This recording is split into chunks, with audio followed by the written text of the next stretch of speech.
Passons maintenant au tracking 4 points. À quoi correspond le tracking 4 points? Évidemment, ça dépend de vos rushs. Alors imaginons que vous soyez face à ce type de média,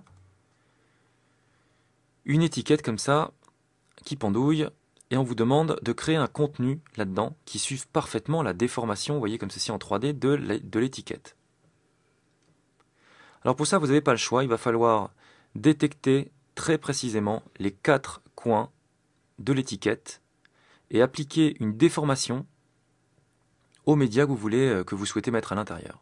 Alors dans notre cas, il va falloir ici placer, dans notre cas, ce logo à l'intérieur. Donc à l'heure actuelle, on se rend compte que ici et les formes, ce logo est rectangulaire, il est beaucoup plus long que haut. Donc il va falloir appliquer le tracking à un élément qui soit un petit peu plus proportionnel au contenu ici que l'on souhaite mettre. Donc pour ça, l'intérieur on voit que c'est quasiment l'équivalent d'un format 16/9. Donc on va préférer dissocier le contenu de l'application de l'effet, c'est-à-dire que là on va prendre notre média, on va aller dans Calque, Précomposition, on va appeler ça par exemple contenu étiquette, et à ce moment-là, nous on appliquera ici les paramètres de déformation à cette précomposition-ci, et on pourra sans aucun problème modifier le contenu à chaque instant, ici, dans cette précomposition. Donc attaquons, alors je vous rappelle que pour ici traquer, on sélectionne toujours la même méthode, on sélectionne le média, on va dans animation, et on lui dit suivi de mouvement. Le panneau ici suivi s'affiche, et ici par contre, on est habitué à avoir position, rotation, échelle, sauf que nous on aimerait faire du 4 points. Il faut aller ici dans le type de suivi, et lui dire perspective des 4 coins. À ce moment-là, vous avez ici, je vais zoomer un peu, 4 coins effectivement disponibles maintenant de manière totalement indépendante. Vous imaginez bien que ces 4 coins vont ensuite être exploités pour être placés directement sur les 4 coins ici de l'étiquette. Alors pour aider un peu After Effects à détecter ces fameux petits ronds là qui sont placés aux 4 coins de l'étiquette, il va falloir détecter sur le média l'endroit où ils sont le moins déformés par la perspective et où ils sont le moins flous. Les éléments qui sont le plus bas ici ont tendance à bouger le plus sur ce type de média ici qui bouge comme ceci dans la 3D. Donc vous voyez bien qu'ici ils sont plus flous qu'en haut. Donc il faut vraiment détecter le moment le plus adéquat, voilà, pour la déformation. Je dirais que c'est peut-être ici. Là ils me paraissent un peu flous. Non, ça serait plus vers la fin. Je dirais que ça serait par ici, ça me paraît pas trop mal.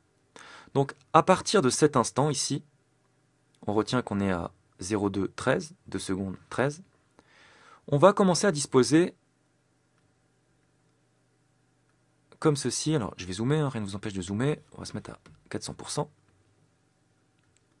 Vous allez disposer les zones de suivi comme cela. Voilà.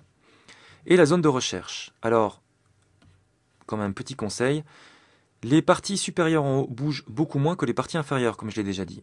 Donc ça veut dire que les zones de recherche n'ont pas à être immenses comme ça. Vous pouvez parfaitement les mettre comme cela. Je vais aller ici paramétrer celui-là.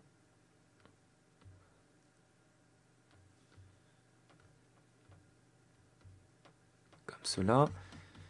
De la même manière ici, on va aller fixer celui-ci. Par contre, les zones de recherche ici de celui du bas doivent être plus grandes. Ici, elle n'a pas besoin d'être aussi grande d'ailleurs. Comme ça suffira largement. Et on va fixer le dernier qui se trouve en bas à gauche.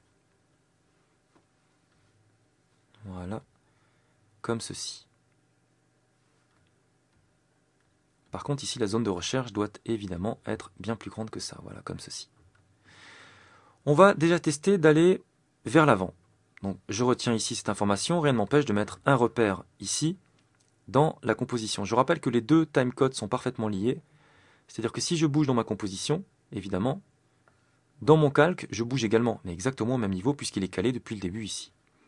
Donc ça me permettra ici de me repérer dans le temps.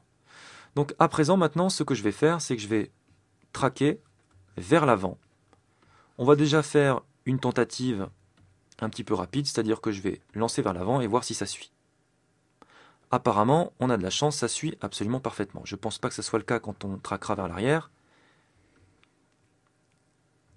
Essayons vers l'arrière, avec un peu de chance, ça va fonctionner.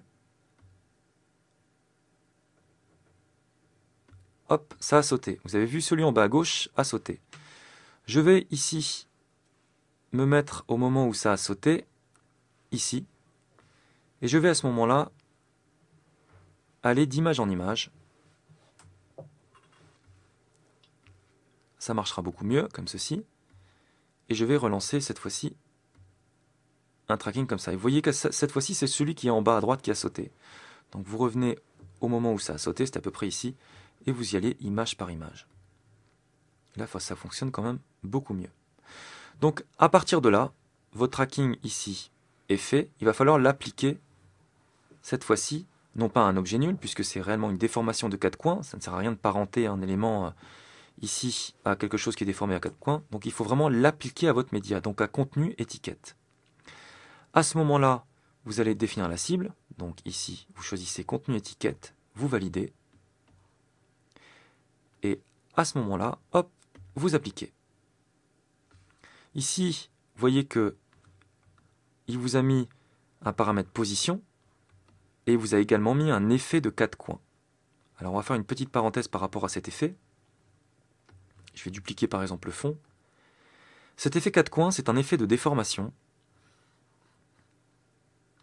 comme ceci, qui vous permet, vous voyez, de manipuler, alors je ne vais afficher que lui, qui vous permet de manipuler comme cela, vous voyez, un média.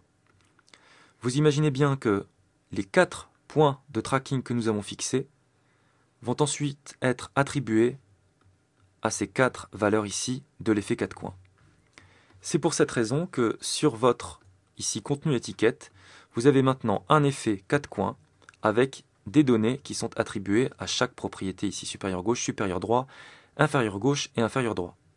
Et vous avez également ici un paramètre position pour compenser ici les déplacements. Donc à partir de maintenant, je vais aller dans contenu étiquette, je vais aller grossir le logo, activer la pixelisation continue, et rien ne m'empêche là d'activer sinon le flou de mouvement, comme cela, et de lancer une prévisualisation.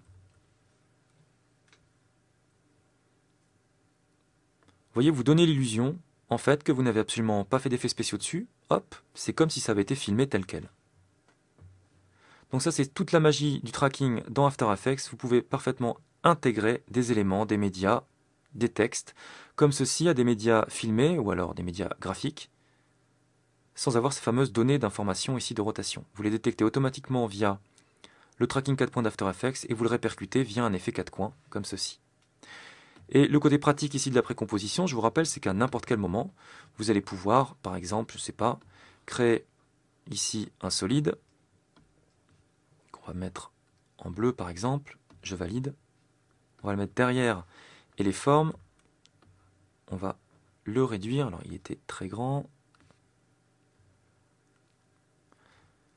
Vous pouvez vous amuser ici à faire votre petite mise en page, elle va automatiquement se répercuter ici. Donc voilà le résultat d'un tracking 4 points.